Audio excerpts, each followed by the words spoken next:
नाशिकमध्ये शिंदेंच्या सत्काराच्या नियोजन बैठकीमध्ये अंतर्गत गटबाजी चव्हाट्यावर आलेली आहे। आमदार सुहास कांदे यांनी पदाधिकाऱ्यांना धारेवर धरलंय।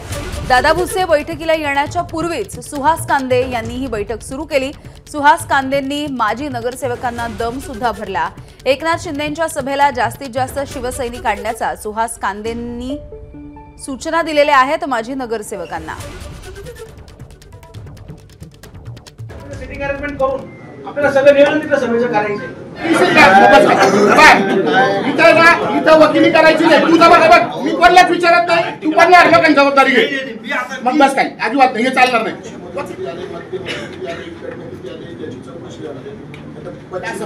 पण एक मिनिट बोलू नका मला, एक मिनिट। परंतु सभेला अजय दादाचे माणसं येतील, माझे येतील ना, म्हणू नका।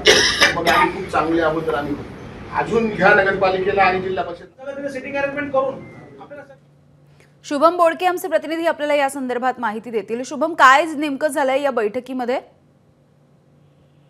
यामिनी खरं तर 14 तारखेला उपमुख्यमंत्री एकनाथ शिंदे यांची आभार सभा नाशिकमध्ये होणार आहे आणि या आभार सभेच्या निमित्तानं नाशिकमध्ये शिवसेनेच्या पदाधिकारी आणि माजी नगरसेवकांमध्ये जी आहे ती बैठक आज दादा भुसे यांच्या उपस्थितीमध्ये होणार होती। मात्र दादा भुसे येण्याच्या आधी या बैठकीमध्ये जे अंतर्गत गटबाजी आहे शिवसेनेतील ती अधोरेखित झाल्याचं आपल्याला पाहायला मिळत आहे। खरं तर आमदार सुहास कांदे देखील या बैठकीमध्ये होते।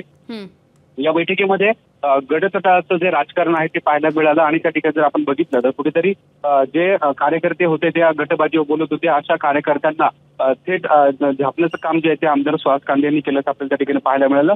त्या ठिकाणी जर बघितलं तर कुठेतरी माजी नगरसेवक जास्तीत जास्त संख्येने शिवसैनिक सभेसाठी आणण्यासाठी आणि सभा यशस्वी करण्यासाठी एक प्रकारचा सज्जड दम देखील यावेळी सुहास कांदे यांनी पाहायला मिळतं आणि या सभेमध्ये सर्व स्थानिक पदाधिकारी आणि माजी नगरसेवक असल्यामुळे कुठेतरी या आजच्या बैठकीकडे लक्ष लागून राहिलं होतं। मात्र या सभेमध्ये दोन्ही गटाचे पदाधिकारी कार्यकर्ते समोरासमोर आल्यानंतर त्यांनी एकमेकांना कुपरखाळ्या मारल्याचं आपल्याला या ठिकाणी दिसून आलं। यावेळी अगदी शुभम, धन्यवाद या माहितीसाठी। एबीपी माझा, उघडा डोळे बघा नीट।